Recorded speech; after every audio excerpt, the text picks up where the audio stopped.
বাবা করেন মাঠের চাষবাস অর্থাৎ কৃষিকাজ, আর মেয়ে টিউশন পড়িয়ে পড়িয়ে আজকে সিআইএসএফে চাকরি পেয়ে গেছে। আজকে তারই সফলতার কাহিনী আমরা শুনতে চলেছি এই ভিডিওর মাধ্যমে।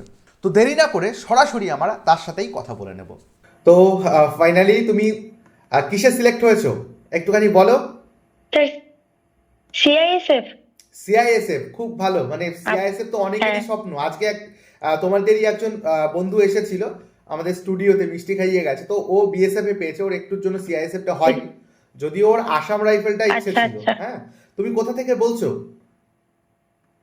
কোচবিহার ডিস্ট্রিক্ট। কোচবিহার ডিস্ট্রিক্ট থেকে। আচ্ছা, যখন কালকে নিজের নামটা দেখতে পারলে ফাইনাল লিস্টে, কেমন লাগছিল? মিক্সড ফিলিংস হচ্ছিল। আচ্ছা আচ্ছা আচ্ছা, এটা তোমার কততম অ্যাটেম্প্ট ছিল?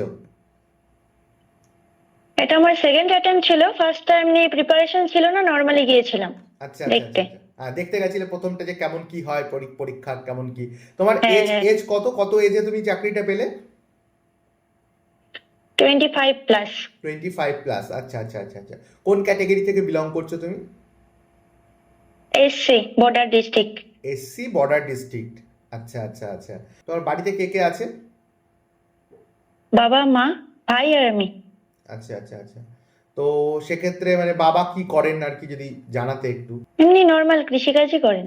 কৃষি কাজ করে, মানে সাধারণ ঘরে থেকে উঠে এসছো তুমি, এটাই মানে আমি বলতে চাইছি। সাধারণ ঘর থেকে উঠে এসেও যে তুমি আজকে নিজে প্রতিষ্ঠিত হয়েছো, এটা কিন্তু একটা অনেক বড় গর্বের বিষয়।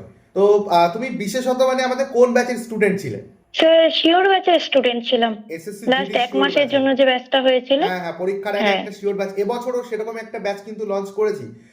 এবার তুমি হয়তো দেখো না এখন ক্লাস, অনেকেই হয়তো ক্লাস দেখে, মেবি হয়তো তোমার জব হয়ে গেছে তো তুমি কেনই বা দেখবে। তার থেকে বড় কথা, অনেকে এখন দেখে। এবছরও পরীক্ষার ঠিক এক মাস আগে এসএসসি জিডি শিওর নামে একটা ব্যাচ আবারও লঞ্চ করেছি।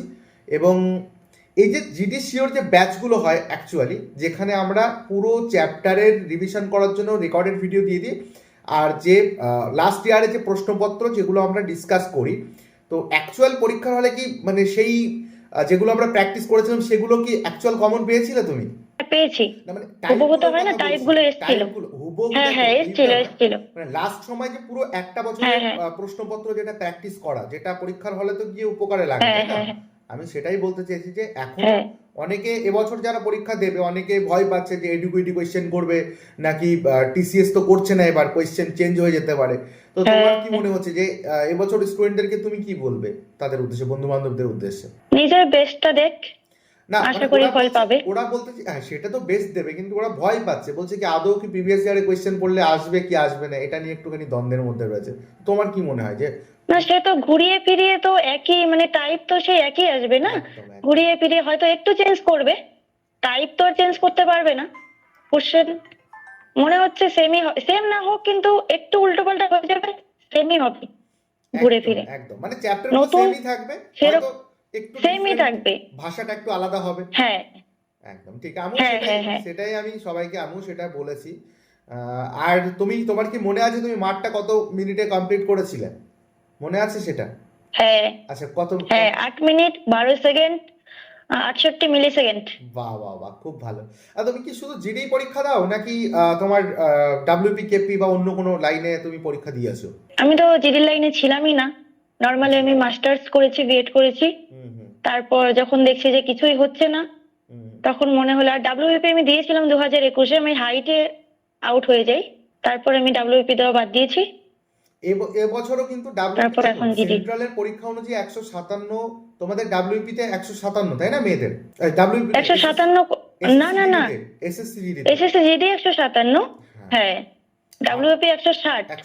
মানে এসসি হয়ে আমি 160 জেনারেলের মতো করে দিলাম, এটা তো একটু অন্যরকমই লাগলো। একটা আন্দোলন করার কথা আমরা ভাবছি টিচারেরা সবাইরা, যে যারা এখনো চাকরি বাকরি পায়নি তারা তো সেন্ট্রালে গিয়ে চাকরি পাচ্ছে সেম হাইট নিয়ে, রাজ্যে কেন পাবে না? এইটা হচ্ছে আমরা একটা আওয়াজ তুলছি। সেটাই স্যার, এটা আমরা একটা আওয়াজ তুলছি। তার মধ্যে এসসির মধ্যে আবার ভাগ করে দিচ্ছে, তো কিছু ক্যাটাগরি পাচ্ছে যেটা একদমই কমে যাচ্ছে হাইট ওদের। তো সেম এসসি হয়েও জেনারেলের সঙ্গে কাট অফ যাচ্ছে, প্লাস হচ্ছে যেখানে সেন্ট্রাল নিচ্ছে সেখানে স্টেট কেন নিচ্ছে না, এটা আমারও প্রশ্ন।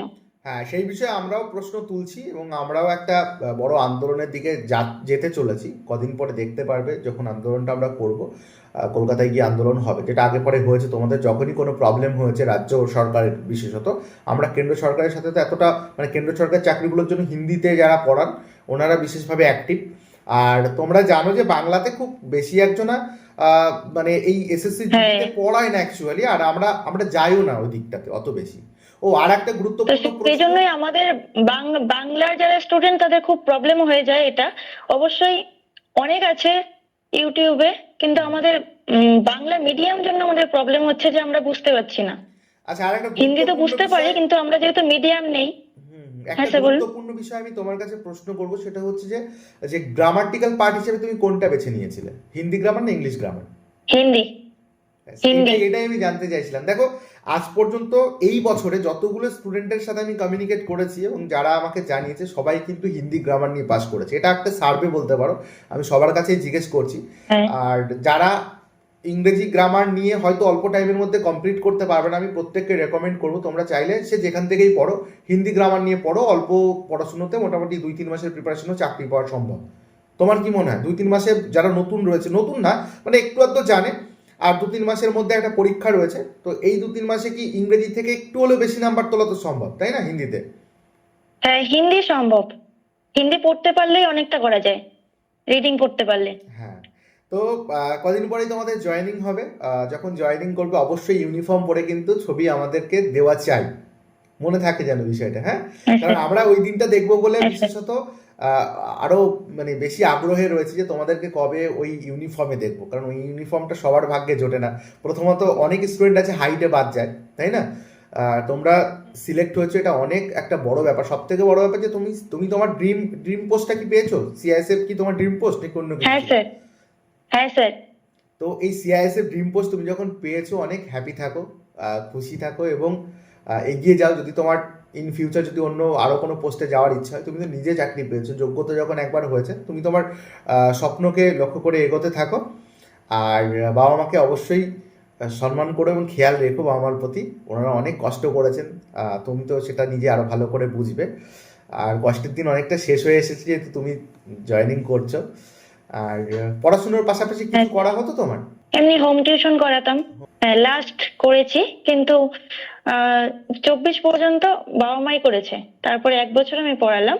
ঠিক আছে, ওনাদেরকে আমার প্রণাম দিও, বলো যে আমি বলেছি ওনাদের প্রণাম নিতে, যেন ওনারা গ্রহণ করেন। আর হ্যাঁ স্যার। ফলো করো আমাদেরকে। তোমাদের তো ফলো করলে কোনো এখন তো কোনো কাজ নেই। দেখো, এর আগে পরে অনেক স্টুডেন্ট আছে, তাদের যদি অন্য কেউ প্রিপারেশন করে 10 জায়গায় ঘুরে না বেরিয়ে, বাংলাতে আমার মনে হয় আমরা যেভাবে পড়াচ্ছি একটা স্টুডেন্ট অল্প সময়ের মধ্যে চাকরিটা পেয়ে যাবে। তোমাদের কাছে যদি কেউ পরবর্তীতে সাজেশন চাই যে কোথা থেকে পড়বো, অবশ্যই আমাদের রেকমেন্ড করো, ঠিক আছে? আর আমি কিন্তু ওই ছবিটার আশায় থাকলাম যে তুমি ডিউটি থেকে ইউনিফর্ম পরে একটা ছবি দেবে। হ্যাঁ, ট্রেনিং পিরিয়ডে যদি সম্ভব হয় ঠিক আছে স্যার। আপডেট দিতে থাকবে। এতে তুমি জানো না যে আমরা কতটা মোটিভেট হই এবং স্টুডেন্ট যারা দেখছে তারা কতটা মোটিভেট হয়। হ্যাঁ স্যার। ঠিক আছে, ভালো থেকো তাহলে। হ্যাঁ, আর এখন অনেক রাত্রি হয়ে গেছে, গুড নাইট। এখন প্রায় 11টা বাজে। ও আমাদের সাথে ওর অভিজ্ঞতা শেয়ার করার জন্য ভিডিওতে এসেছে, তো প্রত্যেকে ওকে একটু কংগ্রাচুলেশন জানিয়ে দেবে। আর গুড নাইট, ভালো থেকো এবং টাচে থেকো, যোগাযোগে থেকো। Thank you sir. Okay, thank you. Thank you.